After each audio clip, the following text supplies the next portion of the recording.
Hey everyone, it's day 5 of my video come up vlog challenge.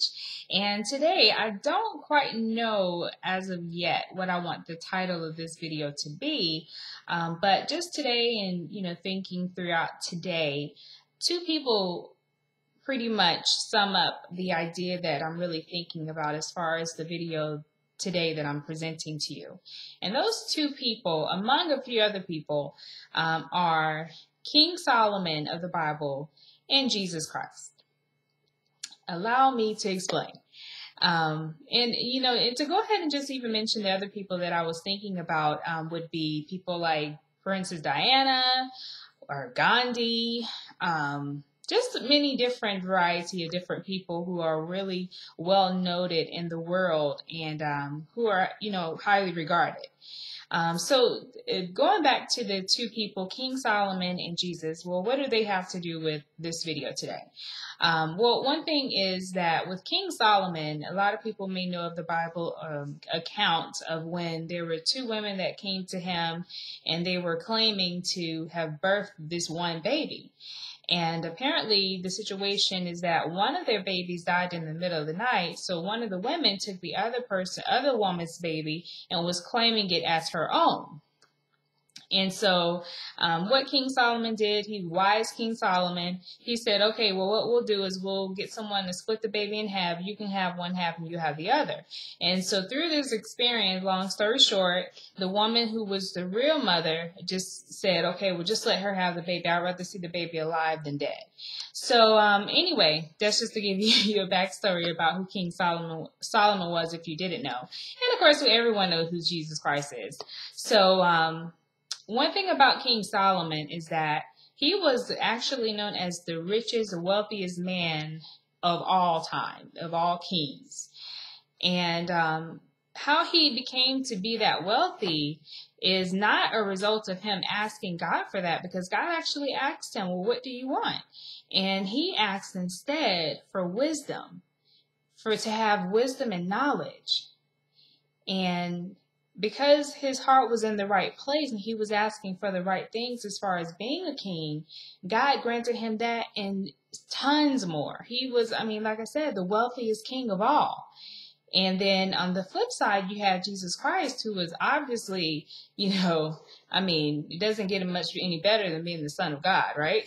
So, but he was humble when he was here on earth. He didn't ride on chariots or anything like that. He rode on an ass.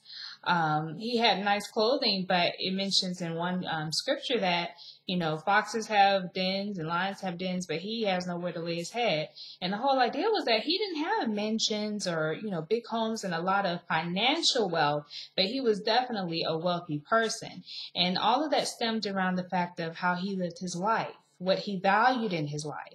And the same goes for King Solomon. As I mentioned, he didn't ask to be the wealthiest king of all. He asked for wisdom and knowledge. And so that really impressed something about me to really put things in perspective and to keep my priorities straight. Because as, people who are familiar with the Bible, as we know, the Bible does mention that, those who are longing to be rich are bound to fall into a snare. Of course, there's nothing wrong with being rich, because as we see, King Solomon, he had God's favor at that time, and he was the wealthiest financially that there was. But guess what? King Solomon was quick to mention in his Bible passages that it's a vanity. All of it was a vanity.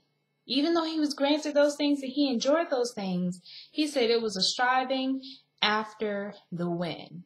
And so that really, just me reflecting on that and meditating on that today really helped me to remind myself to keep myself humble under God and also to keep things in their proper place. There's nothing wrong with having financial income. Many people have it, but it's just a matter of where do I place that in my life? Is that number one priority? Is that something that I'm striving for and that I'm like really longing to be rich or, whatever that may be? And, just thinking about Jesus, because I do want to inspire people. I want to empower people in any way that I can. But what he did, he wasn't financially well off in the world, But guess what? He inspired people until this day, centuries after he died. He has been able to impact people's lives. And true enough, when I die, I may not be able to say that.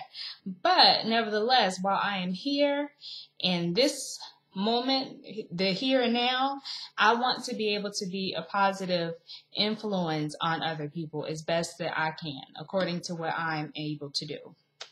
So that's pretty much it. Just something that I wanted to share as far as that I've been thinking about today. And hopefully, that inspires you to, reflect on that as well. Because, when it comes to being financially wealthy, I don't think there's anything wrong with it. But it's just a matter for me personally. I want to keep things in the proper place in my life. So that's pretty much it. I'm not going to ramble. I'm not, I promise. Thank you so much for watching, and I look forward to putting another video for tomorrow for day 6. Have a good one.